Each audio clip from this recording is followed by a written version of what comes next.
Hello, students, and a very warm welcome. In organic chemistry, sometimes the simplest observations can be the most confusing. So today, let's start with a little puzzle. One you might have even seen in your own school lab. Picture this, you're in the lab, and you have two beakers in front of you. Both contain clear, colorless liquids. You take the first one, you pour it into water, and it mixes perfectly, disappears completely. But then, you pour the second liquid in, and something different happens. So why is this? Why does ethanol dissolve completely in water, but diethyl ether refuses to mix, just forming its own separate layer? I mean, think about it. Both molecules have oxygen atoms, right? So what's really going on here? This is the exact puzzle we are going to solve today.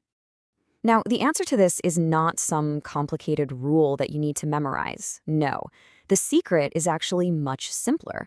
It is all in how we sort these molecules. The answer is classification. And I know what you're thinking.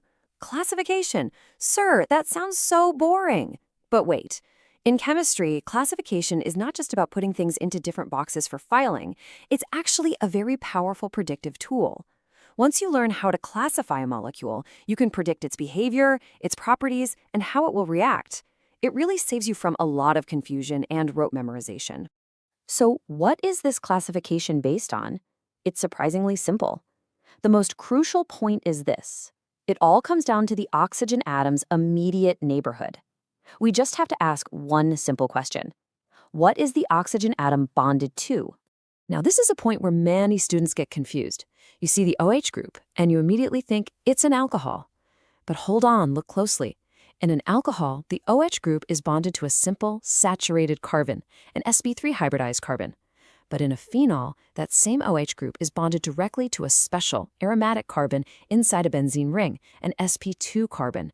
And this one single difference changes everything. It turns a neutral molecule into an acidic one. So you see, the nature of the carbon atom is the key. To help this idea stick in your mind forever, let's use a very simple analogy.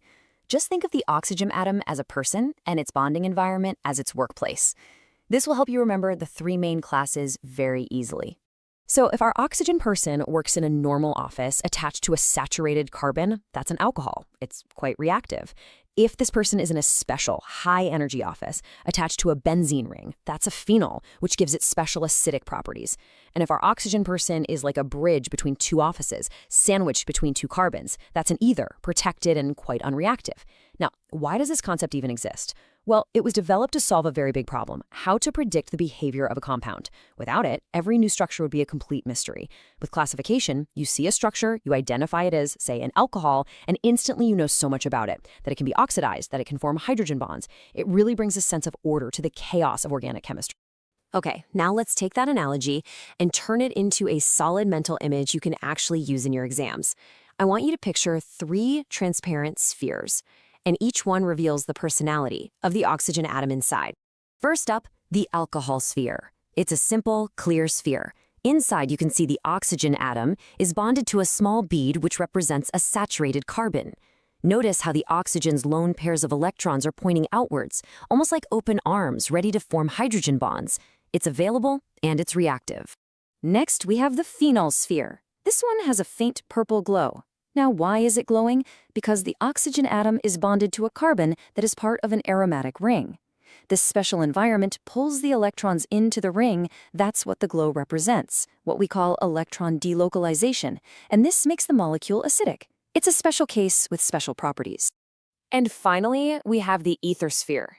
Here, our oxygen atom looks trapped. It's sandwiched between two carbon beads. Its lone pairs are pointing inwards. They are shielded, they are unavailable to the outside world.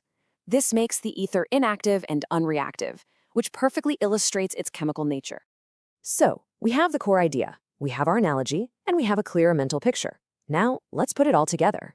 Let's go back and solve our original puzzle and see how classification works in the real world. Let's return to our starting question. Why does ethanol mix with water while diethyl ether does not? Well, now we know.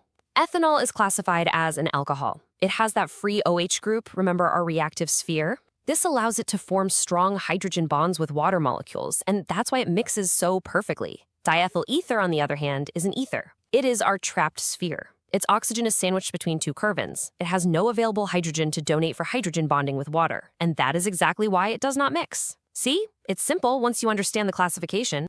Let's take another powerful example, disinfectants. Both phenol and ethanol are used to kill germs, but because of their classification, they work in completely different ways. Phenol's acidity, which is a direct result of its aromatic ring, makes it very aggressive in destroying bacterial proteins. Ethanol, being a polar alcohol, works differently. It uses its hydrogen bonding ability to dissolve and disrupt the fatty membranes of the bacteria. So, two different structures, two different classifications, leading to two different mechanisms of action. Classification predicts this perfectly. All right, we've covered a fair bit of ground, but all of it comes down to just a few simple, unforgettable ideas. Let's do a quick recap. So, what are the most crucial points to take away? First, the core idea. Classification is simply about what the oxygen atom is attached to. Is it a saturated carbon, an aromatic carbon, or two carbons? Second, hold on to that mental image of the three spheres, the reactive alcohol, the special phenol, and the trapped ether. And finally, remember that one key example. This simple idea is what explains why ethanol dissolves in water and ether does not.